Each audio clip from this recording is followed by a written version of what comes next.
La historia de cómo murieron los apóstoles es, sin duda, uno de los pilares de la tradición cristiana. Un relato de fe inquebrantable y martirio.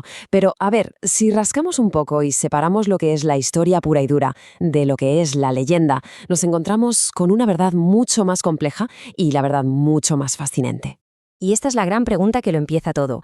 La idea general, la que casi todo el mundo tiene en la cabeza, es que prácticamente todos tuvieron un final horrible por defender sus creencias. Pero, ¿es eso lo que nos dice realmente la evidencia histórica? Pues vamos a investigarlo juntos. Y aquí de entrada nos damos de bruces con el primer gran obstáculo. Es que la fuente principal, la Biblia, nos cuenta muchísimo sobre sus vidas y sus viajes, pero a la hora de hablar de su final, silencio casi total. Esto, claro, nos obliga a buscar las respuestas en otros sitios, en un mundo de tradiciones antiguas, de textos apócrifos y, por supuesto, de leyendas. Para intentar resolver este enigma, vamos a seguir una especie de hoja de ruta en 5 pasos. Primero, analizaremos ese silencio en las fuentes. Después, veremos qué herramientas usa un historiador para separar el grano de la paja. Luego, nos centraremos en los casos con más certeza, exploraremos las leyendas más famosas y, para terminar, veremos por qué todo este asunto sigue siendo tan relevante hoy en día. Venga, pues vamos al lío. Empecemos por lo más básico. ¿Qué es lo que la Biblia sí nos cuenta sobre este tema? Y la respuesta es que, sorprendentemente, muy poco. Y esto crea un abismo enorme entre la creencia popular y lo que realmente está escrito.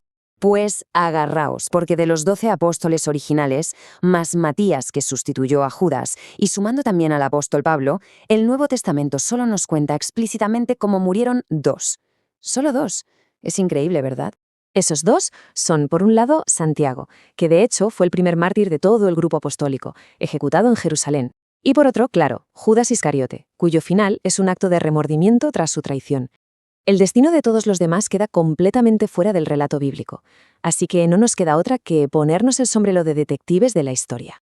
Entonces, si la Biblia nos deja con tantas incógnitas, ¿a dónde miramos? Bueno, pues aquí es donde entra en juego la disciplina del historiador, que nos enseña a evaluar la fiabilidad de otras fuentes, a saber de qué te puedes fiar y de qué no tanto. Los historiadores tienen una especie de ranking de fiabilidad. En lo más alto, lo más seguro, están las escrituras del siglo I. Justo debajo, con una fiabilidad alta o media, tenemos los escritos de los llamados padres de la Iglesia, como Eusebio.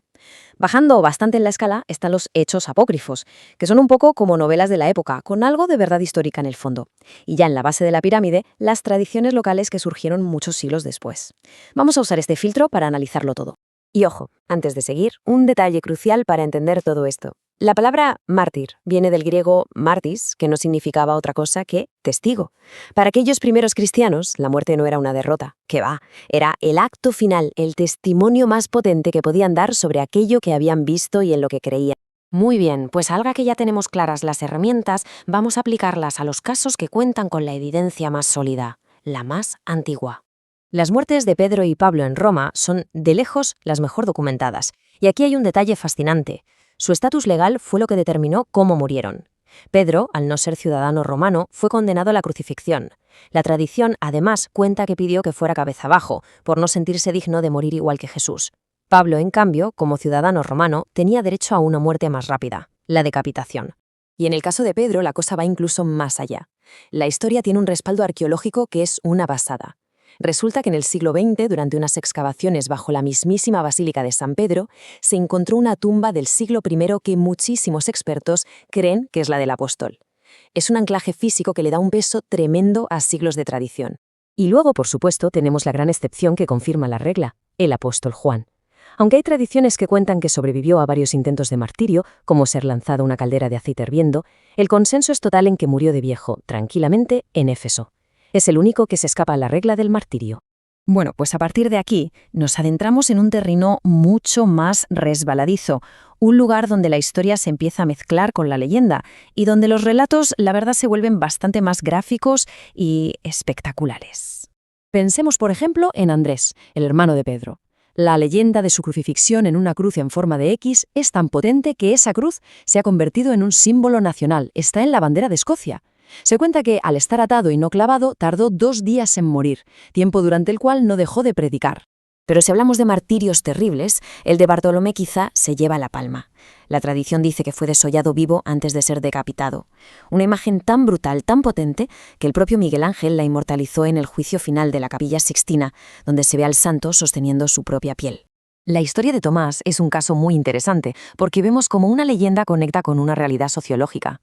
La tradición cuenta que murió atravesado por una lanza en la India, y aunque suene a simple leyenda, lo cierto es que hoy, en el sur de la India, existe una comunidad cristiana antiquísima que afirma con total convicción que sus raíces se remontan directamente a la misión de Tomás. El caso de Mateo es el ejemplo perfecto de cómo las historias van cambiando con el tiempo. Una de nuestras fuentes más antiguas, del siglo II, dice que Mateo murió de causas naturales. Punto. Sin embargo, con el paso de los siglos, en la Edad Media, aparece una versión mucho más dramática: asesinado a traición con una espada en un altar en Etiopía. Y esta segunda versión, más potente, es la que ha calado en el imaginario popular, en gran parte gracias a las representaciones en el arte. Bien, hemos repasado los hechos, las probabilidades y las leyendas. Pero ahora llegamos a la pregunta más importante de todas. Más allá de los detalles, a veces espeluznantes, ¿cuál es el verdadero significado de todo esto? Y aquí está la clave de todo el asunto. En el fondo, no importan tanto los detalles concretos de cada muerte, que como hemos visto a menudo son inciertos.